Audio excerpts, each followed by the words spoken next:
Hello everybody, good morning. Welcome back to Yoba TV. If you're new here, you're welcome. Kindly click that subscribe button, like, comment and share this program. God bless you as you do so. Lizozo, why are you ranting? Lizozo, why are you ranting? Pay your debts and leave all this Nigerian police, United Police, judiciary system. Onigbese lọ́sàn gbèsè kó kúrò ńbẹ̀. I mean, it's your infantry for me. Like, ó máa jáde, ṣé fídíò máa yẹn ṣó ṣe jáde ni? Wàá kọ́kọ́ wọlé lọ, wàá wọnú ìgò lọ, wàá lọ wo nǹkan tó fẹ́ fi parọ́ kó tó jáde. That video has been trending. Àti jẹ́ oṣù kan lọ báyìí. Video tó fẹ́ parẹ́ ẹ sílé ni. It has been out for a whole month. If you have the receipt, ó sọ pé ẹni yẹn ń parọ́ mọ́ ẹ, you should have ọjọ́ tí video yẹn ti jáde ló ti máa post the receipt ẹ síbẹ̀, ó ti tán. The person said he used his money to buy casting and everything. Àwọn ti sanwó fún worker pé ò sanwó pé you were quiet. All of a sudden, ó jáde ó bẹ̀rẹ̀ sí ṣe bí wèrè, ó ti já wèrè gan-an Lizozo. I want the Nigerian police to tell us tó bá yẹ kó wọ́n gbàbọ̀dé ni, tó bá yẹ kó wọ́n ṣe kinní kan ni. Who cares about you? I don't understand. Do you really think you ìwọ tó ju èèrà lọ mélòó gan ni gbogbo nǹkan kan tó ní tó gbé dání náà? That video of that man complaining, if you have a problem with your worker, you will go to court. Wàá gbé wọn lọ sí court ni. And this issue has been trending for over a month. You kept quiet. Lẹ́ẹ̀kan náà ló kàn déédéé jáde, mi ò rò pé o sùn mọ́jú. O ti rí defense tó fẹ́ lò. Ó ní with receipt, ẹnu ló fi ń sọ̀rọ̀ báyìí, o tún gbé receipt ń jáde. Ó níṣòro gan. Mi ò tiẹ̀ mọ kọ́lọ̀ tí ṣòro ẹ̀ gbé wá ni. Okay, let me tell you, mo tún ti bá ẹ kọ́lẹ̀ bó ṣe ń gbé wá la ṣe máa debunk ẹ̀ lẹ̀ lórí. Ṣé o sọ pé oníwèrè ni? Ó ní kán bá ẹ bẹ ìyẹn ọkọ ẹ. Ààrẹ Bọ́ba Kóbàtà, Mr. Latrin. Wípé òun ló ń employ Yorùbá people, pé kó má employ Yorùbá people mọ́. Ó ti sọ pé kí má reject family ẹ̀, ó ti kọ gbogbo family ẹ̀ sílẹ̀, ìyẹn Fọlá àti àwọn tó kù. Nísìnyí ó tún sọ pé kó reject tribe ẹ̀. Ó nísìnyí ìgbà tó kọ family sílẹ̀, nísìnyí ó tún sọ pé kó reject tribe ẹ̀. Jọ̀ọ́ tó bá yá wà ní kó tún reject nationality ẹ̀, because I don't understand why you have problems with everything. Ìwọ ní ilé ní ìwọ lánàá bí ẹkún apọkọ jẹ. What is your problem? Nǹkan tó ti ń trend for over a month. Nísìnyí oní gist lover ló rán ẹgbà mi nítorí ọ̀nà. If you know that, Lizozo, tó bá mọ̀ pé employing Yoruba is going to be a problem for you, and it's better you don't employ Yoruba. Ìwọ náà ló máa lọ tó máa lọ pé Yoruba. Ìwọ náà ló máa jáde pé wọ́n rán yàn sí ẹ. Ṣé o rò pé everyday who has your time like that? Ìwọ nìkan ló níṣẹ́ tó ń ṣe náà. You are complaining about Yoruba tribe. Àwọn Yorùbá ló fẹ́ pẹ́. Ó dẹ̀ kúrò kó máa lọ kó ṣì lọ. Leave now. Nobody is forcing you to stay. Why are you employing Yoruba when you know Yoruba ló ń ṣèkà sí ẹ? Wàá lọ tọwọ́ ẹ̀ bọ́ ṣọ̀lọ̀. Wàá máa kígbe pé the whole Yoruba tribe. You have issue with one Yoruba, you are complaining. Ó dẹ̀ máa lọ sílẹ̀ Igbo. Ìwọ ọmọbìnrin ẹnu ẹ máa kan last ni o lórí social media. Mo ti bẹ́ẹ̀ kọ́lẹ̀. A máa wò ó fún ẹbẹ́ yẹn ni. Okay, my dear, can you explain to me how you said Lizzyy Anjonrinn has created job opportunity? Mo tún wò pé mo kọ́kọ́ wò pé àbí bí àmì ìgbọ́n yẹn dáadáa torí ó yẹ kán crop ẹ̀ kán tún gbé sáré lórí TikTok. Only you created job opportunity. Show command sorrow ni because show me way you don't even have to talk. We have to see the actions of what you say. Only àwọn tó ń ṣiṣẹ́ owó náà fẹ́ bá yé ẹ̀jẹ̀. Ìwọ you've added to the value of Nigerian youth. Which youth? The government go add it to the value of Nigerian youth. Tá bá sọ pé ìwọ. The only thing you know is about yourself now. Èèyàn mélòó ló ti tara ẹ̀ dìde. Àwọn tó ń bá ẹ ṣiṣẹ́ gan ò sanwó wọn. What is your problem? Tó jẹ́ pé a máa wíru, wàá máa wíru. You will go and start wàhálà, wàá lọ forí jálẹ̀ agbọ́n. Ẹni yẹn jáde ọ̀rọ̀ tẹ́ni yẹn sọ is straightforward. Tó bá dẹ̀ mọ̀ pé ẹni yẹn parọ́ mọ́ ẹ, ẹsẹ̀kẹsẹ̀ ló ti máa gbé receipt. I have paid this man, I've paid him off. Wàá gbé receipt síbẹ̀. You were quiet, you did not say anything. Nísìnyí ló ń kígbe human rights ẹ̀pẹ́ kíní kan Nigerian judiciary system both home and abroad. Today I don't understand your problem. Ìwọ nìkan náà ló máa ń níṣòro every time. Mo kọ́kọ́ wò pé ibo ló mo fẹ́ lọ apply síbi tó ti create job opportunity yẹn. Èmi gan fẹ́ lọ apply síbẹ̀. Like, what is your problem? Why are you lying with confidence so much like that? Kí ló dé tó wá ń parọ́ bẹ́ẹ̀ yẹn? I don't understand. Yeah, as far as we are concerned, on this social media, we know that you don't even get job. You don't even tell níṣẹ́ tó ń ṣe now. Tá bá sọ pé o fẹ́ create iṣẹ́ fún yàn. And if you have case, ṣé orí social media ní Nigerian government wà ní tá bá sọ pé ibẹ̀ ló ti fẹ́ wá report anybody. Èèyàn tó jáde tó bá fún yàn lówó ṣẹ́ ni ẹ máa jáde pé ò sanwó ni. Wọ́n ní half of the price gan ò tí san ìwọ sọ pé ó san 2.5 million without even showing us the proof. Gbogbo ariwo tó o pa yẹn sìn báyìí kò sí ẹ̀rí pé okay o receipt payment mi lélẹ̀ kó tẹ̀ tó ṣe show gan ló yẹ kó tó gbé receipt síta ká ti mọ̀ pé okay o this is what you're showing o kàn data òun pariwo òṣì káàkiri. Any small thing ṣe ti rí Yorùbá torí ẹ̀ kò sẹ́nibọ̀dì tó gba Yorùbá síṣẹ́ olórí burúkú ọlọ́ ó ní kò séyàn tó gba Yorùbá síṣẹ́ wà ní ìwọ nìkan ló ríṣẹ́ ṣe àbí ìwọ nìkan náà fẹ́ bá ṣe ìwọ nìkan ni gbogbo ayé ń sá fún tó ti rò pé lórí burúkú lélẹ̀ ẹ jẹ́ kó máa kó sí lọ kó má kó sí ràn wá ìwọ nìkan láyé ń padà sẹ́yìn náà ta ni ò gbéṣẹ́ fún Yorùbá and you will be manipulating as if ẹni pé you have a problem with all the Yorùbá race ó dẹ̀ gbọ́nà olú ẹ̀ lọ sí dandan ni we did not call you out ìwé pé ẹ̀ àṣọ anything ó dẹ̀ máa lọ sílùú ìlú ẹ̀dá lòun wá sílẹ̀ Yorùbá ni ìlú tí yín dá ló fi wá sílẹ̀ Yorùbá ni. What is your problem? Tó bá mọ̀ pé òwò yìí kò pé kò ṣe kíní kẹ́rù ẹ̀ kó padà síbi tó ti ń bọ̀ now. Only nobody is employing Yorùbá. Are you mad? Why are you saying all this? Because I don't understand. Why would you say that? Ìyálà jẹ́ orí bó ṣe ń ṣiṣẹ́ lẹ́kọ̀ọ́ ni. Ó lè rí náà ìgbà tó jẹ́ pé ojú kan ló máa jókòó sí. Wá wo bó ṣe ń faṣẹ́ tó ń ṣiṣẹ́. Ó ní mo sọ fún yín pé lẹ́kọ̀ọ́ yẹn èèyàn ló ní ìdí owó. Ìwọ nìkan tó bá ti lè mọ̀yàn lẹ́kọ̀ọ́ ò ní nǹkan kan. Owó ẹ̀ ò rí pé it was irrelevant at one point.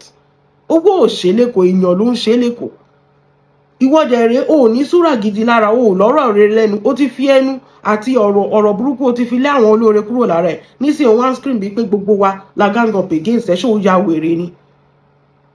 Tọ́kọ̀ bá ṣe é fẹ́ òòdẹ̀ lọ kú dànù na by force. Ó ti sọ fàlájì kán bẹ́ẹ̀ alájì kó má gba Yorùbá mọ́ ẹ̀yin lẹ́ ń gba Yorùbá ẹ̀yin lẹ́ dẹ̀ ń complain àtọwọ́ ẹ̀yin lọ gbà ní àbá tẹ̀lé ẹ lọ síbi tó ti lọ employ èèyàn. Ta ni ò ní fair share téèyàn gbogbo akọ́lá ní workers ni. Ta ni ò ní fair share? Igbo, Hausa, everybody have their fair share. When you have workers, these are things you deal with. So ṣe wá nu business ni. Do you have to attach a tribe with your business? Tó bá mú ẹsìn kan mú ẹ lọ sílẹ̀ Ìgbò bó ṣe máa kígbe orí ibú nìyẹn wàá sì wà mẹ́pẹ́ àwọn Yorùbá tó ti lọ dènà dé nílẹ̀ Ìgbò. Are you mad? Ta ni ò fẹ́ fẹ́ Yorùbá mọ́ ta ni ò fẹ́ gba Yorùbá síṣẹ́? Even other tribe gan Yorùbá gan náà ń fẹ́. Other tribe gan Yorùbá náà ń fẹ́. Nínú Nàìjíríà yẹn nǹkan mélòó ló máa dárúkọ tí ò ní dárúkọ Yorùbá sí? Are you mad? Ní the top tó ń reign tó ń rule Nàìjíríà ní entertainment ní gbogbo ẹ̀. Nǹkan mélòó ló máa dá tó ní? Even gan ní state gan. Ní state gan Èkó dá tán àwọn ọmọ Ìgbò inú truck náà kó wọn sí ẹ̀yìn truck náà kó wọn sí tó fi wèkó. Are you mad? Àwọn olùfẹ́ wa máa fọwọ́ lálẹ̀ fún. Tí ìyẹ́ ò bá gbọ́ tán wàá gbọ́ àrọ̀ bá ń bí báyìí. Olórí burúkú ibo ló ti ṣoríire ibo ló ti lówó lọ́wọ́. Adé máa kígbe Yorùbá. You have issue with one person, you drag Tinubu, you drag the judiciary, you drag police, you drag only one fair manipulate. What are they manipulating? Go and pay your debt. Onigbese ni ẹ́. Onigbese ni ẹ́ lọ sanwó. Ó jẹyàn lówó ẹni ẹ jáde pé òjò ń lówó. Gbogbo wọn ti fowó ra material tán. Ó sọ̀rọ̀ ó pa lọ́lọ́ ni ó fẹ́ kí court take his ó ṣe gbé receipt pé ó ti sanwó jáde. Ó lè oníjìbìtì. Tó bá ti lò ń jìbìtì náà ló máa sá jáde wọ́n fẹ́ pa àwọn olè ní ẹ̀yọ̀ a thief olè idumota ni ẹ́. somebody came out ọ̀rọ̀ yìí ò tiẹ̀ lé kò fàjà o ò tí ì sanwó owó làwọn èèyàn material náà rà tó fi ń ṣiṣẹ́ náà obviously owó náà ń lò tó fi ń ṣiṣẹ́ wọn á fowó ra material owó tó bá kó fún wọ́kà oníkéyàn kan báyìí ṣe casting owó tó bá kó fún ẹni yẹn material ló máa fi rà ṣe bó sọ́ọ̀sì ó lè kọ́kọ́ fún ní ó lè sọ pé máa fóun ní 1.5 pé 1 million lè kọ́kọ́ múlẹ̀ ẹ̀ẹ́dẹ̀ múlẹ̀ tó kù wọ́n máa gba workers òun nìkan kọ́ ló máa ṣiṣẹ́ yẹn náà gbogbo nǹkan tó máa lò tó máa fi ṣe fẹ́ǹsì yẹn ó máa rà á ní náà ó yẹ mówó ilé tó kù káwọn lè parí iṣẹ́ òòrówó múlẹ̀ òun kígbe Nigerian police wàá sì kígbe Facebook police ọmọ àlè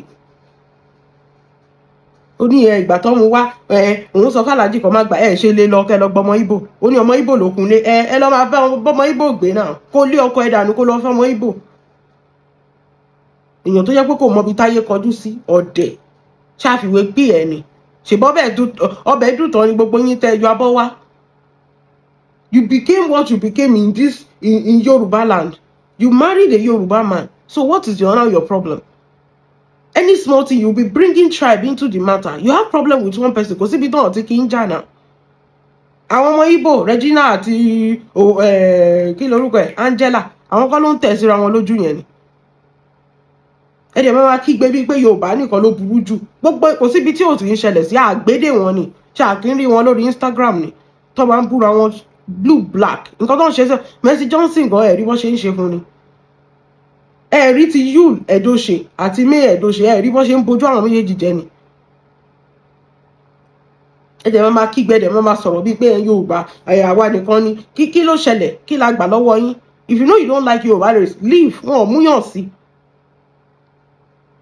olórí burúkú you have problem with one worker one person péré wo bó ṣe ń ṣe bí wèrè káàkiri ó ṣe máa lo sense ẹ so you have problem with all the yo ṣé gbogbo wa là à ń bẹ́ẹ̀ ṣe casting in fence ni àbí èmi ló kówó fún you gave me money tó ń drag race mi sínú ẹ̀ wípé gbogbo wa là wọ́n rọ́yàn sí ẹ wọ́n stock ẹ kiri wọ́n ṣe kíní kan gistlover ló lọ rán ẹni yẹn wá you are mad ó jẹyàn lówó wọ́n lọ gbé sí gistlover ni kò ní ìgbẹ́ anybody rán anybody wá if you are smart enough ó yẹ kó lẹ́ni yẹn lọ kó lọ gbọmọ Ìgbò ni òpònú. You are always looking for reason to complain. Ìwọ́dẹ̀rẹ̀ or any small thing ẹ̀yin Yorùbá ló máa sá sí. You are looking for reasons to complain. If you know you don't trust Yoruba, stop employing them. Kò lè kò fàjà. Kò lè kò fàjà. Ọmọ Ìgbò yẹn ò sì máa tẹ́ bọ̀n bẹ́ẹ̀ ni. By the time tó bá gbà ẹ́, ṣèbí lè lọ sọ pé ó tẹ̀ ṣiṣẹ́ àfọ̀ kúrò mẹ́. Ọmọ Ìgbò máa gbowó máa sá lọ ìlú ẹ̀ ni. Ọ̀dẹ̀. Ọmọ Ìgbò máa gbowó máa sá lọ ìlú ẹ̀ ni. What is your problem? You are just having workers issue which happen to everybody. Ṣé gbogbo aláwọ̀ máa wá yín sábọ̀ ni? Àìmọye èèyàn tọmọ Ìgbò ti gbà. I swear especially nílùú yìí. Ṣé ìyẹn wá sọ pé ká wá rí gbogbo Igbo race ká wá hate wọn àbí ká máa drag wọn pò dé ní gbogbo wọn? No now. You have a personal encounter with one person. You are dragging the whole Yoruba. You are dragging the government. You are dragging this lover. Ó jẹ́ lọ sanwó fẹ́ǹsì ẹ̀yẹn bó ṣe máa wà nìyẹn tó bá sanwó ẹ̀ ó lè òṣì jẹ́ àtúwò nǹkan òṣì tó tún sọ mo ti sọ pé you employ Yoruba people just for you to complain about them náà ni you are a mad woman just for you to have content ó ní ọmọ Ìgbò ló kọ́lé ọmọ Ìgbò ló ṣe foundation ilé tó wà ó ṣe gba àwọn ọmọ Ìgbò tó bẹ́ẹ̀ ṣe foundation ilé kọ́ bẹ́ẹ̀ ṣe fence you didn't pay the man. From what the man said, he's not even fighting you. Only agreement said, Joshe, you did not follow up with your agreement. Why don't you follow up with your agreement with that man? If you had followed up with your agreement, anybody to make anything. You said this is the first time you are employed for somebody that say you are building. You want to for somebody that say you are building, you say you've been building. How can you say you are not employing somebody else to make a fence? To trust. If you pay this man, will he come out? Material. Any small thing, Yoruba.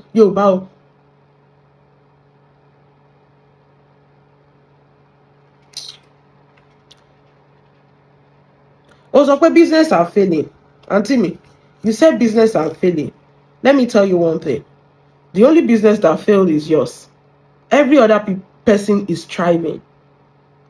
The only business that failed is yours, Lizozo. Torí kò sí olóríire tó fẹ́ bó lórí burúkú dòwò pọ̀. Every other businesses, they are thriving. Àìmọye Yorùbá tó ń ṣe bí ojú wa ló ti ta cream tó jẹ́ pé at the end of the day kó gba wọlé ó ti ẹ̀ ní ṣọ́ọ̀bù gan. Farida nìyẹn ṣo how many years tó ti wà ń tà. Ó máa bú Farida for years and years. Farida nìyẹn ṣo how many years tó ti wà ń tà. Ìwọ dẹ̀ ló ta cream ó tà á tì, ó ta gold ó tà á tì. Ilé gbogbo ilẹ̀ ilé náà gbogbo ẹ̀ náà ló ti run ẹ lórí yẹn. You are running from state to state because you don't know the value of customer. To bá respect àwọn customer ẹni ò ní máa ṣorí ibú tó ṣe lórí social media. If you respect your customer, you will never be doing that orí burúkú on social media. Ìgbà tó ti rí pé olórí burúkú ni woman yẹn ó máa ń gbọ́mọ ṣépè fún family èèyàn. Ẹsẹ̀kẹsẹ̀ oníkálukú pull out. Ó wá rò pé ẹni pé it's not ganging up. Iṣẹ́ òfìwà burúkú tó ní ó fi lé customer lára ẹni, ó fi lé àwọn èèyàn gidi lára ẹni. Potential customer ó lé wọn dànù. Returning customer ó lé wọn dànù. Now you are now blaming the whole Yorùbá race. Ó dẹ̀ lọ máa kọ́lé fún wọn nílẹ̀ Ìgbò. Àbí àbẹ̀ kó tó wà ní. Tí ò bá pé ẹ máa lọ. Òun ni mo sọ lẹ́ẹ̀kan pé ó mú ọkọ ẹ, ó kẹ̀yìn ẹ̀ sí family ẹ̀. Nísìnyí ó tún fẹ́ kẹ̀yìn ọkọ ẹ̀ sí tribe ẹ̀. The tribe that you are not from, you are not part of us. Ó tún fẹ́ kẹ̀yìn ọkọ ẹ̀ sí tribe ẹ̀. Ó lè ní ìsinmi náà. Ìgbà tó kẹ̀yìn ẹ̀ sí family ẹ̀ ṣó ní ìsinmi ni òní náà. Tí láti bá rí náà sí tribe ẹ̀ lénìí gan, ó tí lè ní ìsinmi yẹn, ó lè ní ìsinmi tó máa fi kú Lizozo. Kọ́ mú ẹ lénìí kan gbé ẹ kúrò níbi tó wà kọ́ gbé ẹ lọ sílẹ̀ Haúsá, you will still have a problem with everybody because you just love problem. Ṣé Haúsá ń ṣiṣẹ́ ni? Ó rí bí Yorùbá ṣe ń ṣiṣẹ́ ni. Wá wo bí báyìí kó wá wá àwọn Yorùbá bó ṣe ń ṣiṣẹ́. Ṣé Ibo ń ṣiṣẹ́ ni? Ṣèbó lè làwọn èèyàn mọ̀ ọjà. Wá wo bí báyìí kan jí fí mọ́tò onímọ́tò kan máa ṣíìpù ẹ̀, kan máa gbé kọ̀ǹténà. Gbogbo nǹkan tó wà ní kọ̀ǹténà yẹn kì í ṣe jíjí ni. Èèyàn mélòó ló ń ṣiṣẹ́? Àwádìí àwọn máa sọ̀rọ̀ bí ẹni pé ìwọ ló wá fẹ́ sọ̀rọ̀ Yorùbá fún wa ni. Are you mad? Ṣó mọ bí Yorùbá ṣe ń faṣẹ́ lọ́sàn-án lóru? Ìwọ tó jẹ́ pé money miss road, ìwọ ló fẹ́ sọ̀rọ̀. Wo ayé ẹ̀ máa ta sí mi lọ́wọ́ ni. The last thing tí mo fẹ́ sọ kí tó máa lọ ni pé if you say everything is a setup, that means pé your life too is a setup. Nobody is working with this lover.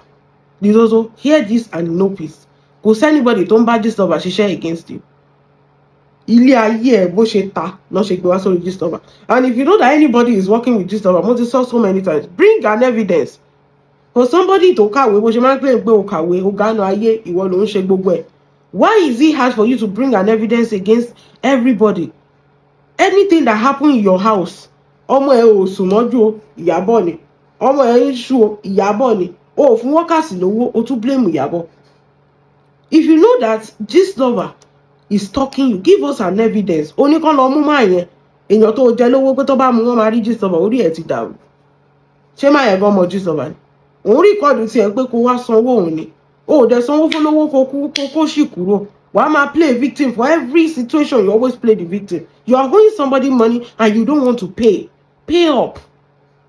Onigbese, pay up. Gbogbo nǹkan ló pé sí ẹ lára, òun jalè, ó tún jẹ gbèsè. Gbogbo ẹni. Pay up. Go and pay this man so that you will have a good life.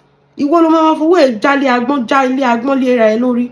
And you'll be acting as if everywhere. Nobody see you. Every other person is busy working. Ìwọ nìkan ló ń ṣorí ibú.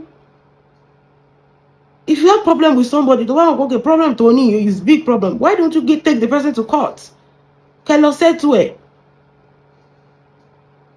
Ní gist lover, kan lọ mú máa yẹn tó wá mú máa yẹn wọ́n máa rí gist lover. Ọ̀dẹ̀. Ìwọ tó ti wà lórí Facebook láti for the past 5 years ńkọ́. Ṣé ìwọ gan rí gist lover? Tó bá rí gist lover ṣé o lè dámọ̀? Tó bá rí gist lover ṣé o lè dámọ̀? Ó yá fún wa ní evidence. I have evidence, I have proof. Náà ni rí nǹkan kan. Ẹ̀rí wà yìí náà ni kò sí nǹkan kan. Ó ti mara. Ẹ̀yin yẹn jẹ́ a máa lọ jàre. Mo ti wá debunk. Ẹ má jẹ́ ọ̀rọ̀ tó ọmọbìnrin òṣì yìí bá ń sọ. Ẹ má jẹ́ kó máa wọ̀nyí. Ó lè ní tílẹ̀ bá ti mọ́ bàbá ẹ̀ ẹsẹ̀kẹsẹ̀ ló máa play victim. She's a thief. International thief ni ó ti pẹ́ tó ti ń ṣe fàyàwọ́. You owe somebody money for casting of your fence. Àbí kí ló ń ṣe ń bẹ̀? Ẹni yẹn sọ pé ò sanwó. Òun dẹ̀ ti lọ fowó ra material. Pay up the person so that they will finish what they are doing. Only tó bá ti sanwó ẹni yẹn máa sá lọ. ṣé èèyàn tó sá lọ lọ sí site yẹn tó lọ record pé ibi táwọn bá ṣẹ́ dé ni ó dẹ̀ máa lo ọpọlọ ẹ̀. If you are manipulating, do you think every one of us are doubts like that? Èèyàn tó sá lọ ó ní o sanwó fẹ́ nìyẹn 2.5 million ẹnìyẹn sá lọ tẹ́niyẹn bá sá lọ ṣé òun ló tún máa lọ ṣe fídíò iṣẹ́ tó ti ṣe. wọ́n ẹ jẹ́ a máa lọ kò jẹ́ bó ṣe jẹ́ ẹ má dá lóhùn ara ló ń ta wèrè ara ló ń ta ẹ jẹ́ a máa lọ. God bless you everybody, have a wonderful day, bye.